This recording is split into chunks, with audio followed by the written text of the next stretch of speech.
Good evening, everyone, and welcome to the Brian Crombie Radio Hour. I had a fascinating professor on my show a couple of weeks ago to talk about the new pope. And we ended up chatting about what her real research interest is, which is medieval history. And actually, some of it is sex within medieval times. And so I thought it would be fun to have her back and talk a little bit about why medieval history and studying medieval history she finds interesting and why she thinks it's something that the rest of us should pay attention to. So welcome back to Jacqueline Murray, who is a professor emeritus of history at the University of Guelph. She's also taught medieval history at the University of Windsor and the University of Toronto. She specializes in the impact of church teachings and theology on the lives of average medieval people, focusing on questions pertaining to sex, gender, and sexuality. She also is a public historian who regularly speaks and writes about the religious foundations or influences of the medieval ages in the medieval church on contemporary society. Wow. Professor Murray, welcome back to the show. Thank you so much, Brian. I'm delighted to be here. I'm delighted to have you back again. So, why do you think it's important for us, for you, for people to be studying and thinking about and knowledgeable about the medieval world? Well, I think, first of all, we have to dispel a lot of our illusions that the Middle Ages is about King Arthur and Robin Hood, or it's about the evil knights oppressing the peasants. There's a lot of things that go on from the Middle Ages in our society. It was the foundation of democracy, of parliament, of universities, of the notion of free inquiry and social justice. And there's still all kinds of areas in which the Middle Ages have an effect. And there was this article last weekend in the Globe and Mail, and it jumped right out at me.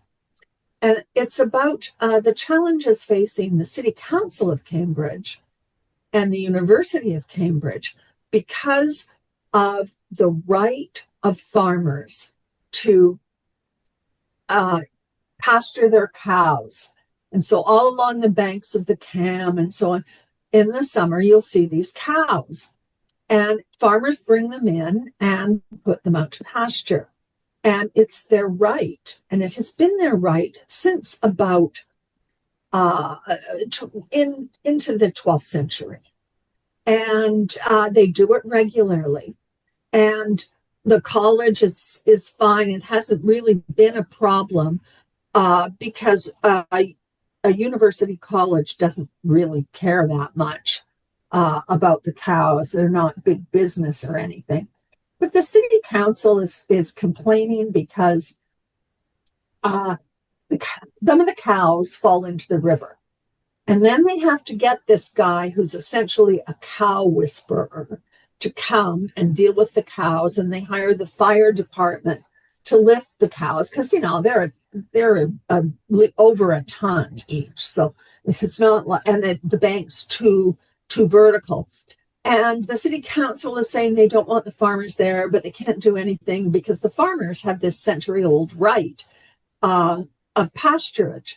And so now they're doing things like putting GPSs on each of the cows so they can What? They're putting GPSs on the cows? Yeah, exactly. And that lets them know where the cows are, or if a cow's fallen in the river, but they'd rather avoid that. So now they're going to put up electric fences along the edges of the river so the cows won't fall in. They'll back off and not go into the river. So this is the Middle Ages in action. The Middle Ages in action. Something that was passed 600, 700 years ago still has an impact on our society today. I was in Poland once, and I was amazed that all the cows and other farm animals are sort of out on common ground, common pasture ground. And then at dinner hour for feeding time, they all come back into the town and they know exactly which farm house to go to. So, practices that occurred hundreds of years ago are still being done today. There's no question. Yep. And you see it all over Europe. Whether it's the right to graze your cows somewhere, or the right to gather wood, or in Scotland, there's the right to cut peat to warm your house in the winter, and each croft has its own area of peat out on the moors. So there's a lot of these things that are holdovers. But I think the Cambridge cows, I mean, they're so famous anyway that it's funny. You know, when you first mentioned this idea of sort of medieval customs or rules or laws being used today, one of the things that you mentioned to me was the reading of the banns, and that you said that same-sex couples were making use of this historic concept of what declaring marriage. Can you explain that concept to me, please? Sure. We're going now back to about 2000, 2001, before same-sex marriage was legal. And couples associated with the Metropolitan Community Church and their pastor read out the banns 3 weeks running.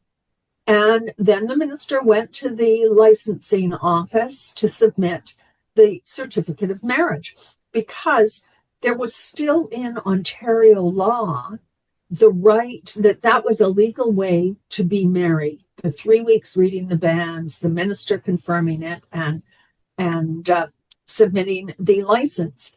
It goes back to around 1200, when people needed to have the banns read. The church wanted to have the banns read so that the whole community know that a couple were intending to marry.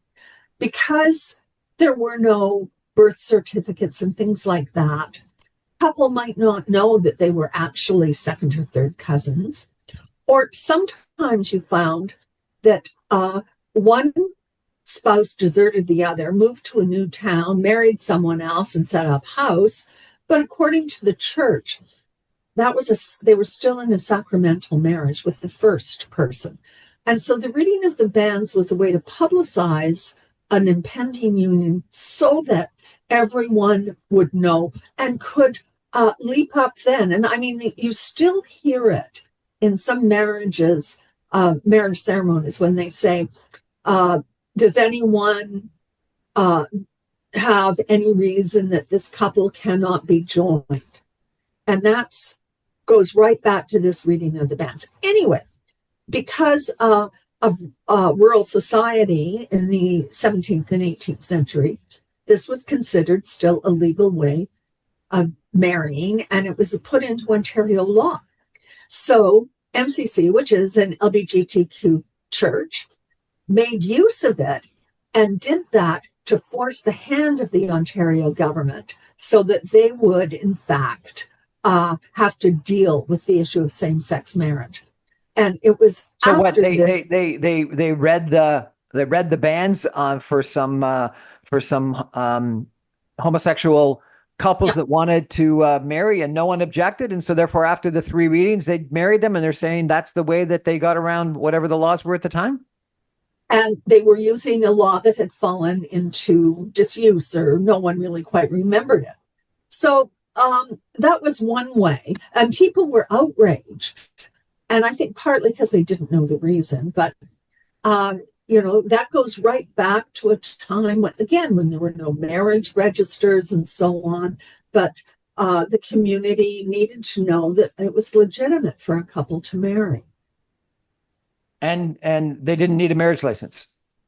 They didn't have marriage licenses. It was not as much a legalistic society as ours, and it certainly was not paper driven in any way. In fact, there was no paper, only parchment. But there was no one to keep a marriage license. It was all understood through popular memory, and that's why the old lady in the village might be able to tell a young couple, well, actually, you are related because,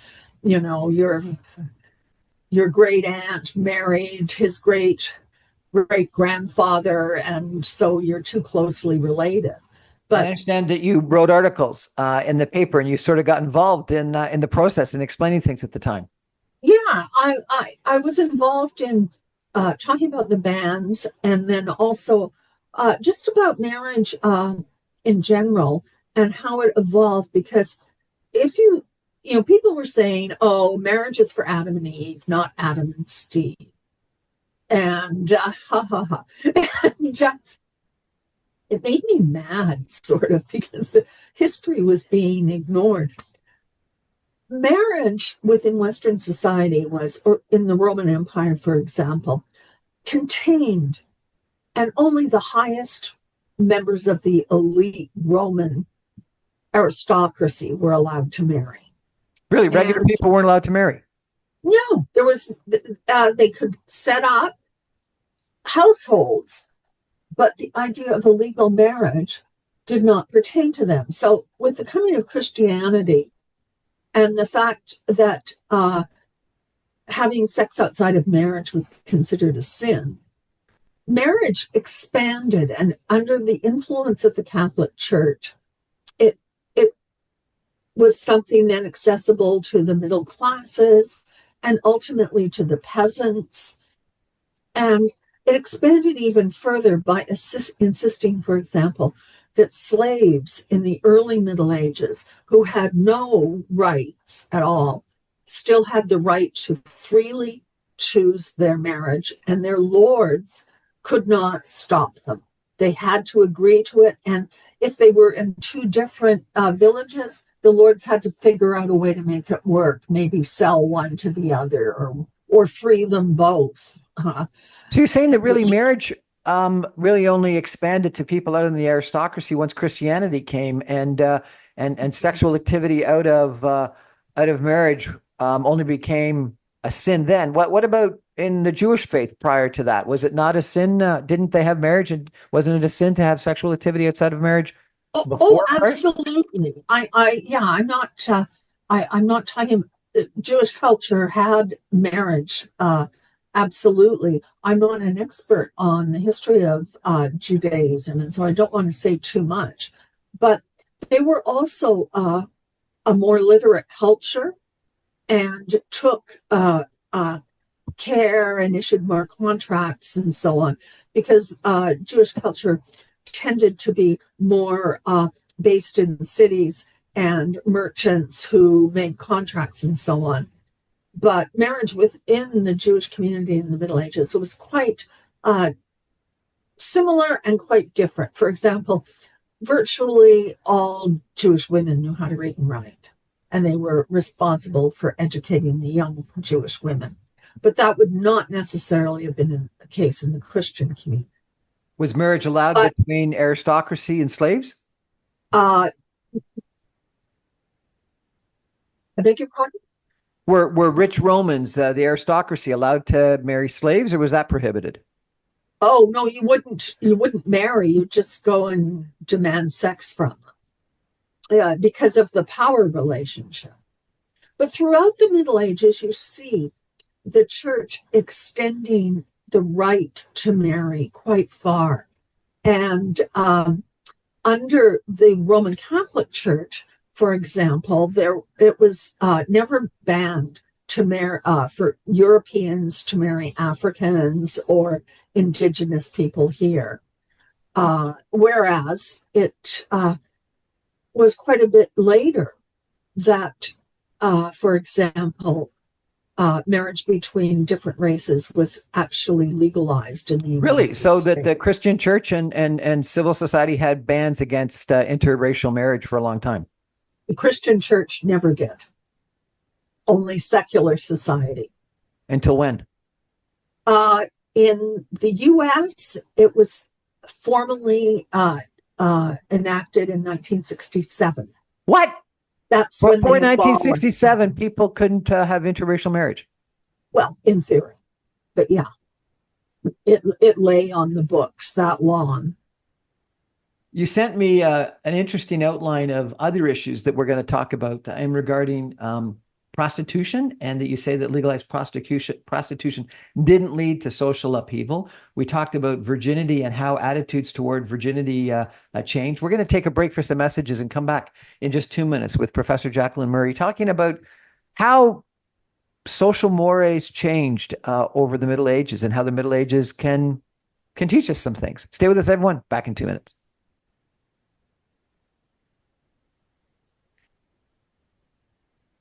Welcome back, everyone, to the Brian Crombie Radio. I've got Professor Jacqueline Murray with us tonight. She's a professor emeritus of history at the University of Guelph, and she specializes in the Middle Ages, in the medieval times. And we've just been talking about the changes of marriage, particularly with the advent of Christianity. And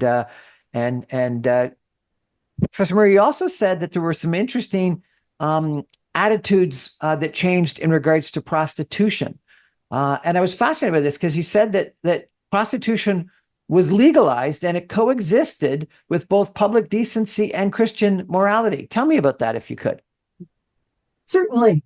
I started looking at this a bit when Ontario was debating the legalization of prostitution, which terrified people because they thought it would mean that there'd be prostitutes everywhere and you wouldn't be able to walk down the street and so on. There was a real hysteria. And I thought that it was important for people to understand that society can be integrated and prostitution doesn't lead to chaos. It was legal throughout the Middle Ages. There were prostitutes everywhere in the countryside and in cities. And it was a legal profession. And it coexisted with public decency and Christian morality. The women committed a sin, but they were considered to be workers who were entitled to their pay. And they were workers who had to kind of obey certain trade law conventions. So don't get, if they were too made up or they had too much clothes on, too many fancy clothes that made them look younger and more desirable, that was considered commercial fraud. So that, but there were laws enforced, for example, to ensure that a prostitute was paid. If the John just wandered off and said, I'm not going to pay you, because they're more powerful physically and so on and can do that. You said that there were licensed brothels that watched out for the women, checked their health, forbade violent clients. Really? Absolutely. And these brothels were a safe place for women so that they didn't have to walk the streets. And they were protected from pimps and being exploited by pimps. And the organizations that owned and ran the brothels ran the gamut. It was often city councils, and they instituted a brothel as a kind of a social good so that the young men had a place to go and wouldn't be roaming the streets trying to seduce the wives and daughters of the city elders. A social good. Brothels is a social good. That's interesting. Exactly. And you see this at the brothels with amazing owners. On the south bank of the Thames, that was the famous for the stews of London. They called them the stews were the brothels. And there were a lot of them. And they were all owned by the Bishop of Winchester, who gained a fairly hefty salary from... So you're saying the actual bishop, that the leader of the church actually owned the brothels? That's correct. Maybe you go to confession right after you've done whatever it is. Otherwise, well, it's not to say he used them, remember. And one I find so interesting is that universities could own them as well. The city of Montpellier and the University of Montpellier had a kind of consortium that ran the local brothel. And so the university got money for that. And don't make me make a joke about how maybe our underfunded university system could find another way to gain some income. One of the other things you mentioned is that vulnerable women were considered, this was considered a reasonable job for vulnerable women. And you suggested that it was widows or orphans or sadly rape victims who were rejected by men, but they could, and it was respected and allowed that they could have an occupation as a prostitute. Yeah, it was the same then as it is now. It's women who don't have a lot of alternatives. Maybe they don't have a lot of education or whatever. In the Middle Ages, the most vulnerable women were those without a family and a pater familias to protect them, whether it was a father, brother, or uncle. And very poor women women didn't inherit anything. So that if you were even a peasant woman and your brother didn't like you and threw you out, you had no way to make a living. Except maybe going to the city and trying to be a servant. But there it was just as bad because the master of the house could sexually harass the servant women. And out on the streets, there was always jostling and men making comments, especially if women were alone. And there are so many cases that would break your heart of gangs of young men going through the streets and deciding to grab this woman or that woman and gang rape her. And then she couldn't even be a servant anymore because she was considered so tainted by this awful act. This was not a good part of medieval society. But there were what they called Magdalene houses that were sort of like convents, but weren't, for prostitutes, where they could seek some refuge if they were in that kind of a situation where they couldn't even practice prostitution anymore. And they might learn a craft, or they might just stay working as a community. And it was sad, but in any case, it was a job. Prostitutes lived in communities. They talked to their neighbors. If they weren't in brothels, it depended on, where in medieval Europe you were at. And they were integrated into the community. We see in court records that this comes up all the time. The nice woman next door and the prostitute would hang up their laundry together and be friends and neighbors. And then she'd do her work. I interviewed a professor from St. Mary's University in Atlantic, Canada, who started out looking at violence against prostitutes and women, and spent a fair amount of time interviewing them all, and did a film about it. And actually was surprised that at the end of the process, she came to the conclusion that legalized prostitution was positive. I was really surprised by this, and she wasn't prepared for that finding initially. But she found that a lot of people, there was some,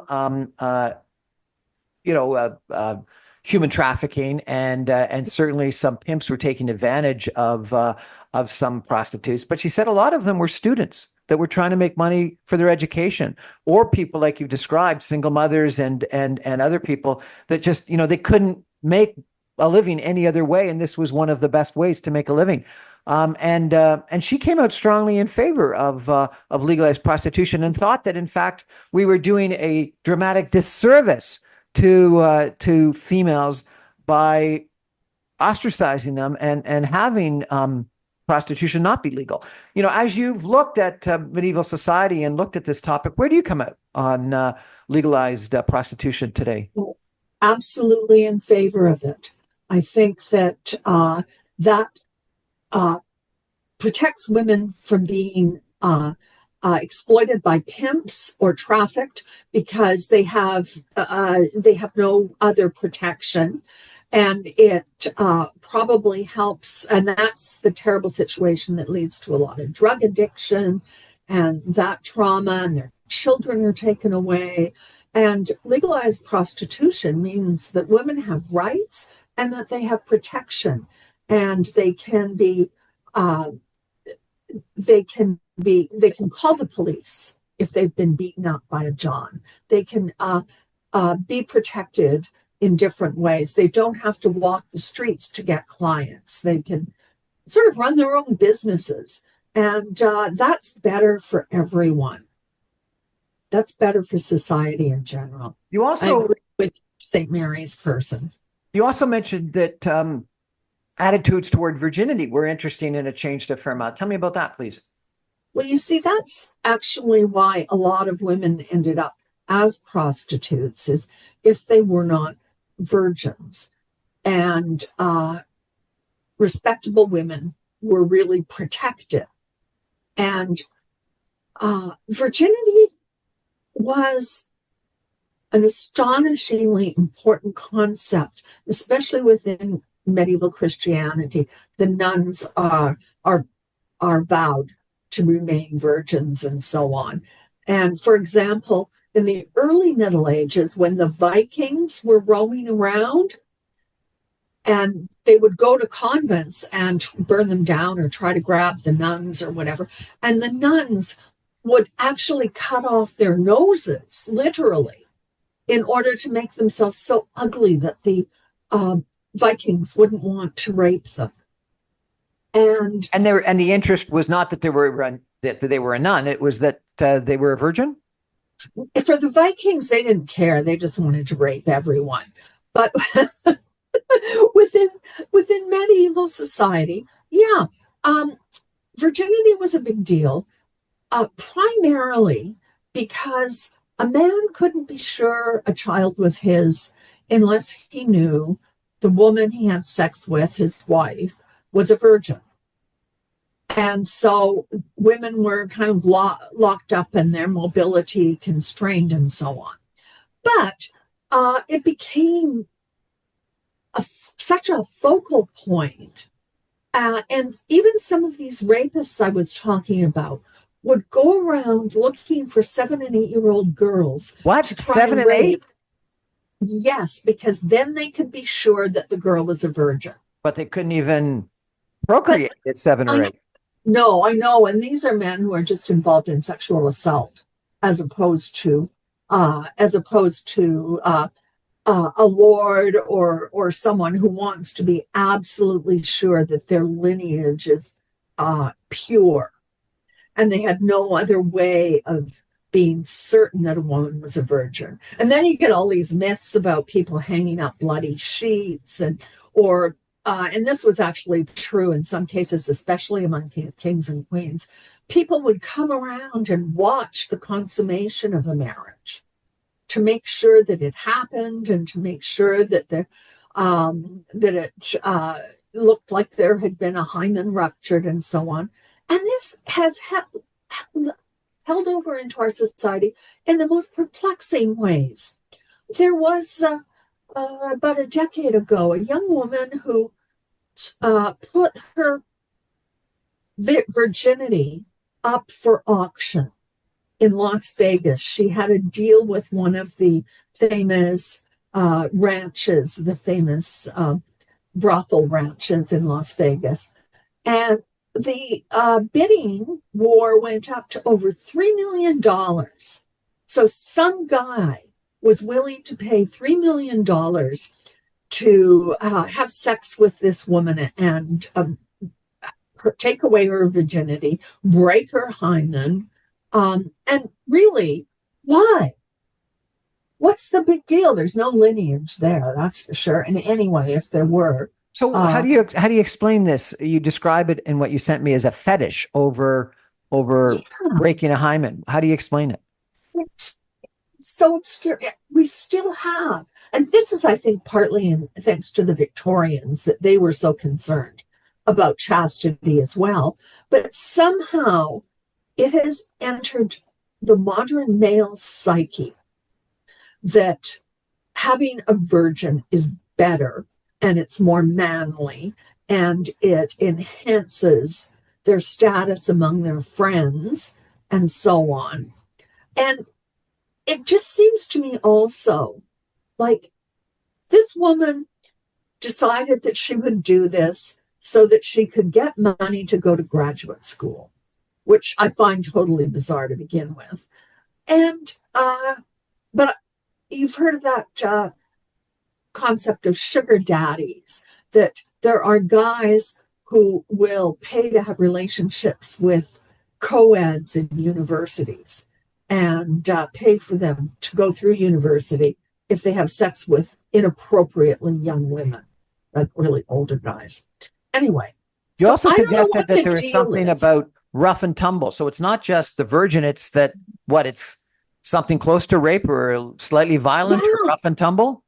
Exactly. It's a kind of, that focus is a kind of sexual violence. I mean, a virgin having sex for the first time may be a lovely thing with her her lovely partner, but that strange men would be so caught up in the idea of having meaningless sex with a stranger only to claim a hymen. And it's not like you even get to take it away as a trophy. I mean, really.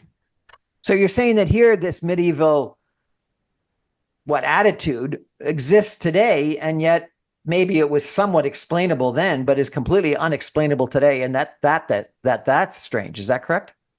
I believe so, and it's common across many cultures, even today, about the importance of virginity, and yet anyone can do a DNA test to find out whether the child belongs to the father or not. I mean, what is the point? We're chatting today with Professor Jacqueline Murray about the relevance of medieval history and understanding it and studying it in today's world. We're going to take a break for some messages and be back in just 2 minutes. Stay with us, everybody.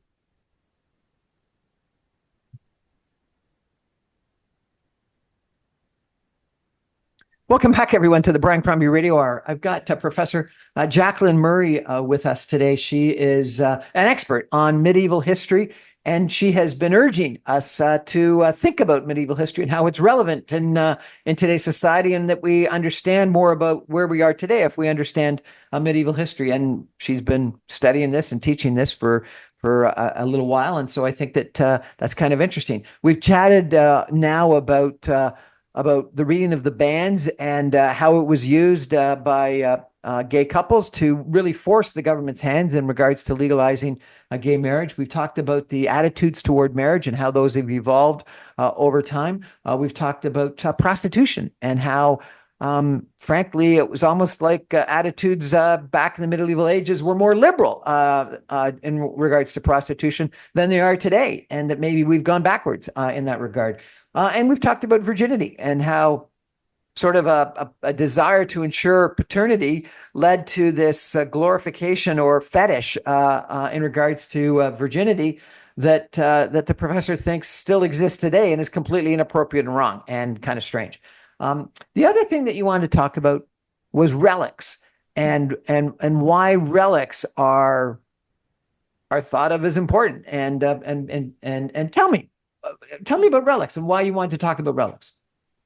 Well, modern people think that relics are very strange, but when you think about it, if you go to beautiful Lake Huron and take a pebble home from the beach, that's a relic of your trip to Lake Huron. So sometimes they think relics are very strange, but in fact, they formed a very significant part of medieval Christianity and continue to do so today within the Catholic Church. They are pieces of a saint or something that was associated with a saint that is thought to bring spiritual healing, physical healing, grace, and achieve miracles. Like in the Middle Ages, they thought that maybe relics would even help reduce a drought or heal the ill. And so people think, oh, this is really so weird. But it really happens in the contemporary world, too. For example, after Pope John Paul II died, one of his relics was stolen. And here we have a relic of Thomas Aquinas, the 13th century saint, who was the greatest philosopher and theologian, and whose teachings still underline the Catholic Church today. And this was in 2024-25, a triple anniversary of his canonization and his birth and so on.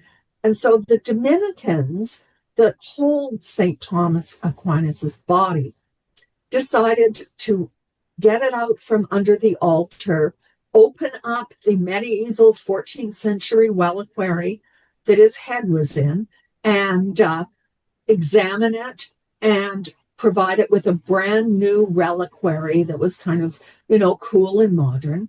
And then they were going to have different celebrations of St. Thomas, including conferences and so on. But they also kind of took his head on tour, and it went all over Europe. And then this is the new reliquary, and it went all over Europe, and it even was brought to the U.S. for a 10-day tour of some cities like Detroit and Washington. Interestingly enough, about the same time Taylor Swift was there. But there's another head reliquary of St. Thomas Aquinas in a small town of Provino in Italy. And it too was taken out on procession. And it didn't get nearly as much prominence and play in the media because it's only a small Italian town. But there's claims that this is actually the authentic head. And you can see here it's in a much older style reliquary. But how does it happen that Thomas Aquinas could have two heads? There's lots of information that links him to Provino, and that is very near to where he died and was buried for the first, say, 35, 40 years, because he wasn't a big, important theologian when he died. He was, in fact, being investigated for heresy.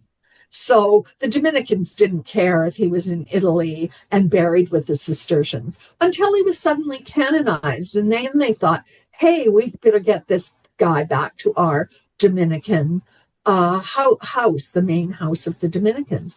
And so they asked the Cistercians, and the Cistercians gave the body back. Maybe did the Cistercians keep the head and give them an alternate head? Who knows? Did his secretary, who was a local person, switch heads? Or is it a fake head? It appeared on the altar in the 16th century, so a few hundred years after Thomas died in the middle of the 13th century, but it had notary documents and so on with it, this second head. Now, I think one thing... Go ahead. I was going to say, I think one thing that's really interesting is the official church doesn't seem to be too wound up about there being two heads of Thomas Aquinas, because the Dominicans say that they have the head and they took it everywhere. And then these Italians have another head and they just took it around through their medieval streets and so on. But this goes right back to the idea of relics in the Middle Ages as being plastic and they could be duplicated. There was this one saint in the 6th century, a Welsh saint, who actually produced 3 full bodies so everybody could get a piece of him to take home to their village churches, to whatever, so he could work miracles. And there was this other holy woman who was being carried through the streets to be buried, and the crowd got out of control, and basically they pulled her body to pieces before she had ever been buried, so that they could all have part of her body as a relic. But John Paul II has relics too in our own time, and one of the relics of his is pieces of the robe he was wearing when he was shot in St. Peter's Square. And there was a piece of this in a very ornate reliquary in Italy. And thieves broke in and stole it. But they probably didn't know that much about it because they threw the cloth, which was the actual relic that had value, in the garbage and ran away with what they thought was more valuable, which was the reliquary that held that piece of cloth. Okay, but Professor, what's the relevance? I've got a piece of the Berlin Wall that I bought when I toured it. I don't think that's called a relic. It's just a piece of history. I've got a piece of a funeral pyre from Egypt that I think is 1,000 years old. I don't know if it is or not, but someone told me it was. So it may be a complete fabrication and duplication, but it's kind of fun. I've got lots of people have got, lots of people want to go tour Buckingham Palace to see the gowns that Diana wore, or the crowns that royals wore. So lots of us have an interest in history and want to see things from the past. What's the relevance of that? There's nothing That's wrong with true. that, is there? But that's not quite the same thing, because the relic carries the implication of holiness, and that for believers, and that it will help you through life, or it will heal an illness. So Or if in the you Middle see Ages, or towns touch, wanted just a pardon? if you see or touch the skull of Thomas Aquinas, that you'll be healed somehow? Healed, or the Pope actually issued an indulgence. So if you saw the head of Thomas Aquinas, you have a certain plenary indulgence from your sins. But this, don't get it wrong, Brian, this happens across religious cultures. There were shoes that were apparently part of the had been worn by the Prophet Muhammad, that were stolen from a mosque in Pakistan about 20 years ago. And there was a theft of a relic from a Buddhist temple in Myanmar, and the Buddhist monks started rebelling and demonstrating in the streets against the government because this relic had been stolen. So they still have power today among believers. But I'm not so certain that your piece of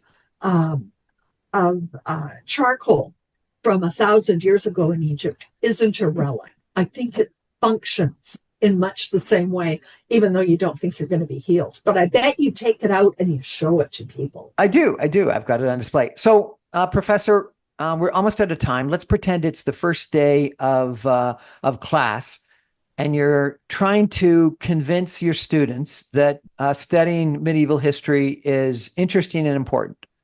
What would you tell them? That studying the Middle Ages is like going to a different culture. Some of us want to go to visit Peru or Hungary or Japan because we're interested in different cultures. Well, the Middle Ages is also a different culture from our own. So you can't expect the same things, but you're going to see things that ring familiar, or you're going to find the roots of who we are today in Western culture. So that this very room we're sitting in, this university classroom, is exactly like a university classroom in the year 1200. Cue the slide that shows the students and teacher. and you're going to be doing exactly the same thing that people have been doing for 700 years. You're going to be part of this long march of intellectual curiosity. And in the process, you're going to be intrigued, fascinated, and spend more time saying, oh my goodness, I can't even believe this, than you are saying, oh, come on. I want to take your class. Professor Jacqueline Murray, thank you so much for joining us. I really appreciate it. This has been an interesting conversation about marriage, about prostitution, about virginity, about relics, about history, about medieval history. I really appreciate it. Thank you. Thank you. It was a pleasure, Brian. That's our show for tonight, everybody. Thank you for joining us. I remind you, I'm on every Monday through Friday at 6 o'clock on 960 AM. You can stream me online at www.saga960am.ca. All my podcasts and videos go up on my website, briancrombie.com, and on social media and on YouTube and podcast servers as soon as the radio show goes to air. Maybe sometime in the future, somebody's going to come back and listen to some of our shows. That would be kind of interesting. I don't think we'll be a relic, but we could put down for history, for posterity, some of our views. Thanks so much. Good night, everybody.